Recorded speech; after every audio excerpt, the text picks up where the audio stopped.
नमस्कार, स्वागत आहे तुमचं दिशाच रेसिपीमध्ये। आज आपण इथं खानदेशी पद्धतीने आंबट चुक्याची भाजी करणार आहे। या भाजीला आंबट चुक्याची भाजी किंवा मिरचीची भाजी किंवा दाईगंडूरची भाजी सुद्धा म्हणतात। अगदी साधी आणि सोपी रेसिपी आहे। चला तर मग रेसिपीला सुरुवात करूया। सगळ्यात अगोदर आपल्याला आंबट चुका व्यवस्थित निवडून घ्यायचा आहे आणि एक वांग, लाल टमाटर आणि हिरवी मिरची हे आपल्याला स्वच्छ धुवून घ्यायचे आहे आणि बारीक चिरून घ्यायचे आहे। जास्तही बारीक चिरण्याची अजिबात गरज नाही।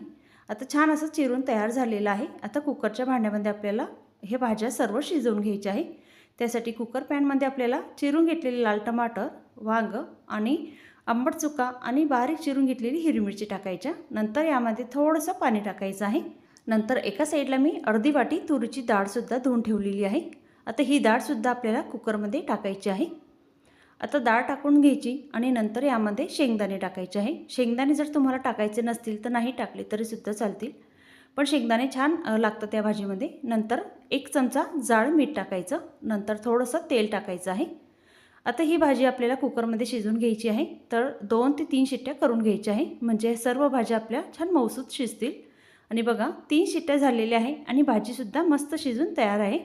आता रवीच्या सहाय्याने आपल्याला ही भाजी अशा पद्धतीने मोडून घ्यायची आहे, म्हणजे भाजी एकसंध होईल आणि दुसरं म्हणजे दाटसरपणा येईल। नंतर यामध्ये 2 चमचे शेंगदाण्याचा कूट टाकायचा आहे। आता इथं सर्व भाजीची तयारी झालेली आहे। आता भाजीला फोडणी द्यायची आहे। त्यासाठी गॅसवर कढई ठेवायची, त्यामध्ये तेल टाकायचं। तेल छान तापलं की त्यामध्ये जिरं, मोहरी टाकायची आणि एक हिरवी मिरची टाकायची आहे। नंतर यामध्ये आलं लसूण पेस्ट टाकायची आहे। आता इथं हिरवी मिरची थोडी लालसर झालेली होती, मी तेच टाकलेली आहे। आता आलं लसूण हे थोडासा रंग बदललेपर्यंत आपल्याला होऊ द्यायचं आहे। नंतर इथं 1 चमचा हळद, अर्धा चमचा गरम मसाला, अर्धा चमचा धना पावडर टाकायची। नंतर आंबट चुक्याची जी भाजी शिजवून घेतलेली होती त्याचंच पाणी थोडंसं टाकायचं आणि 3 ते 4 मिनटं आपल्याला मसाला होऊ द्यायचा आहे। नंतर 1 चमचा खिसून घेतलेलं खोबरं टाकायचं, ते सुद्धा व्यवस्थित मिक्स करायचं आणि शिजवून घेतलेल्या भाज्या टाकायच्या आहे। आता इथं भाजी थोडी घट्ट वाटत आहे म्हणून थोडंसं पाणीसुद्धा अजून मी टाकलेलं आहे। आता बघा त्याच कुकरमध्ये थोडंसं पाणी टाकलेलं आहे आणि ते पाणी आपल्याला या भाजीमध्ये टाकायचं आहे।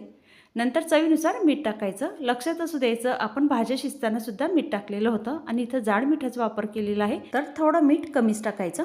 नंतर भाजी व्यवस्थित मिक्स करायची आणि खडखडून उकळी येऊ द्यायची आहे।